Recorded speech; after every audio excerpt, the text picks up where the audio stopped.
অধ্যক্ষ মহোদয়, সদনত অমানৱীয় কথা কেতিয়াবা কোৱা হয়।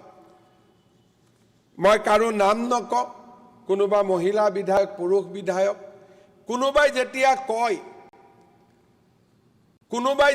কয় যে ডাঙৰজনী ঘৈণীয়েকক বেমাৰ হ'লে দ্বিতীয়গৰাকী বিবাহৰ অনুমতি দিব লাগে, তাতকৈ দুৰ্ভাগ্যজনক যুক্তি একোৱেই হ'ব নোৱাৰে। অধ্যক্ষ মহোদয়, মই এগৰাকী মহিলাক ঘৰলৈ বিয়া কৰাই লৈ আহিলোঁ।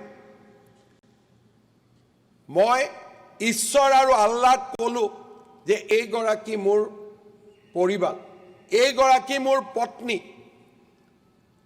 দুদিন পিছত মহিলাগৰাকীৰ গাড়ীৰ এক্সিডেণ্ট হ'ল। গাড়ী মই একেলগে চলাইছিলোঁ, ড্ৰাইভাৰ মই আছিলোঁ, মহিলাগৰাকী ছিটত আছিলে। গাড়ী এক্সিডেণ্ট হ'ল, মহিলাগৰাকীৰ হাত আৰু ভৰিখন চিৰদিনৰ বাবে ঘূণীয়া হ'ল। ড্ৰাইভাৰ ময়ে আছিলোঁ, দুখ মোৰ। এতিয়া মই গৈ ক'ম যে তোমাৰতো হাত আৰু ভৰিখন ভাঙি গ'ল, এতিয়া মই আৰু এজনী ঘৈণীয়েক লৈ আহিম।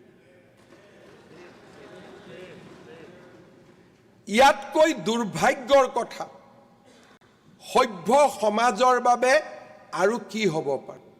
আৰু যেতিয়া এজন বিধায়কে কয় যে ডাঙৰজনী ঘৈণীয়েকৰ বেমাৰ আজাৰ হ'লে আৰু এজনীক বিয়া কৰোৱাৰ অনুমতি দিব লাগে, মই ভাবোঁ অধ্যক্ষ মহোদয়, ইয়াতকৈ অমানৱীয় কথা একোৱেই হ'ব নোৱাৰে।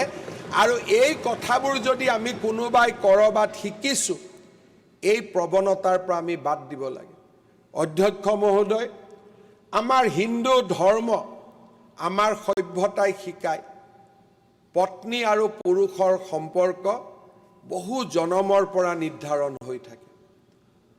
মোৰ যদি পত্নীৰ, আমাৰ যদি পৰিবাৰৰ অহাকালি কেঞ্চাৰে ধৰাত পৰে, সেইজনী পত্নীক জীৱনৰ সৰ্বস্ব দি হ'লেও আমি চিকিৎসাৰ বাবে চেষ্টা কৰিম।